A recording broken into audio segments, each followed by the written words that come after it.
पवन सिंह ने अश्लीलता फैला दिया। ठीक है, मैंने लोकगीत गाया है, अगर आप उसके खिलाफ है तो उसको मत सुनिए। क्या बिना पवनवा के गाना के पूजा पूरा हो पाएगा? माई बहन हमें बताओ, जब बिना पवनवा के गाना के छठ पूरा होला, हाथ उठा के ताली बजा के आशीर्वाद आ जाए। आप ये भी तो सोचिए कि पवन अपने लाइफ में लोकगीत से ज्यादा नवरात्रि माँ का भजन गाया है, छठ माँ का गाना गाया है। आप उसको सुनिए, आप उसको सुन के आशीर्वाद दीजिए। क्या नवरात्रि में जो भजन होता है, नवरात्रि में जो पूजा होना, बिहार के सबसे बड़ा पर्व, महापर्व छठ का बिना पवनवा के गाना के पूजा पूरा हो पाएगा? माई बहन हमें बताओ, जब बिना पवनवा के गाना के छठ पूरा होला। आपके पवन दिमाग में नहीं, आपके पवन दिल में रहता है।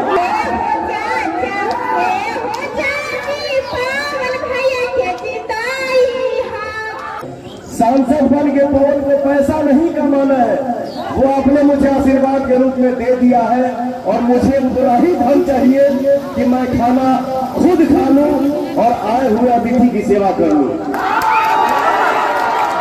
इससे ज्यादा धन हमारा लगे हो, हम पागल हो जाए, हमारा ना चाहिए। मैं जो भी हूँ, जैसा भी हूँ भैया, दिमाग से नहीं दिल से चलता हूँ, खुला किताब हूँ। जीवन में बहुत धक्का लगा, ये ब्लेम, वो धक्का, वो हो गया, वो हो गया, फिर भी पवन कैसे आपको मिलता है? तो ये पैसे से नहीं कोई कर सकता है, ये पैसे से कोई नहीं कर सकता है। मैं जहां भी खड़ा होकर बरसता हूं तो आप सबके आशीर्वाद के दम पे बरसता है। मेरे पास पैसे की सम्मति नहीं है, बस दुआ की सम्मति है। इसके लिए पवन सिंह आज भी सीना अड़का के खड़ा है और आप सबके बीच में जिंदा।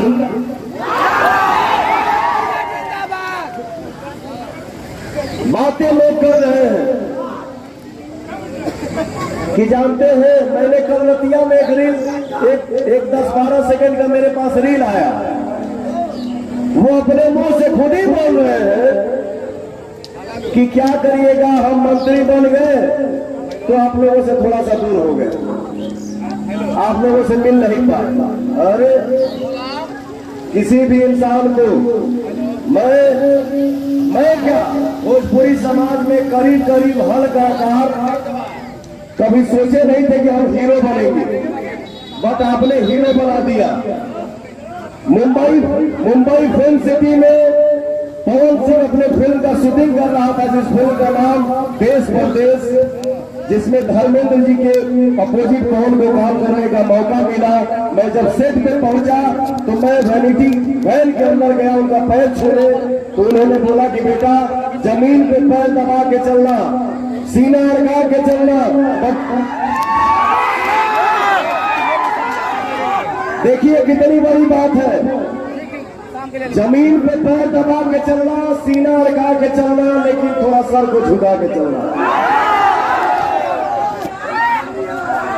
भैया आपके आशीर्वाद से अगर हमको छत पे जाने का मौका मिल गया तो छत पे जाए तो हम आपको नहीं देखेंगे, कभी ऊपर देखेंगे।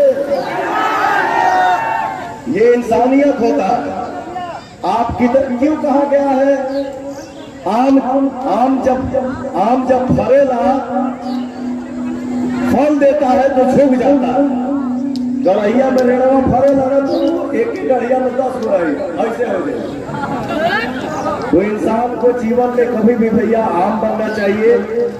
हम कहीं भी बैठे कुछ भी बन जाए, बट आशीर्वाद किसका है, बनाया कौन है, बनाया किसने है, आप बनाते हैं।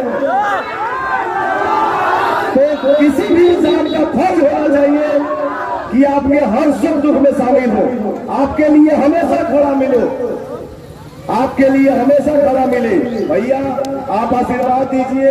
ये लोग क्या विकास की बात करेंगे जी, देश इतना विकास किया, विकास कर रहा है, करेगा भी, यहाँ तो चलने का रास्ता तक सही नहीं है, बाकी बात क्या करो। भैया यहाँ आप सिर्फ आपका प्रभु को आशीर्वाद चाहिए। मुझे आपके बीच में कभी नेता बन के नहीं खड़ा होना, हमेशा आपका भाई और बेटा बन के मिलूंगा।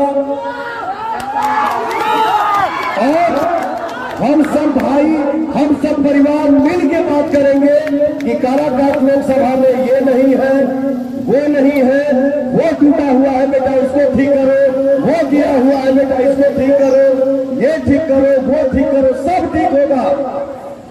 और आपके आशीर्वाद से एक कलाकार होने के नाते इसी काराकाट में एक छोटी सी फिल्म सिटी बनाऊंगा, जिस फिल्म सिटी में हिंदुस्तान के सारे भाषा के लोग आएंगे, सारे स्टार यही शूट करेंगे आप सबके बीच में। मेरा डिमांड होगा कि भोजपुरी फिल्मों को भी सब्सिडी मिले, ताकि जाके हर लैंग्वेज के लोग यहाँ शूट कर रहे हैं, वहां शूट कर रहे हैं। क्या बिहार में आने का मन नहीं होता है क्या किसी का? सबका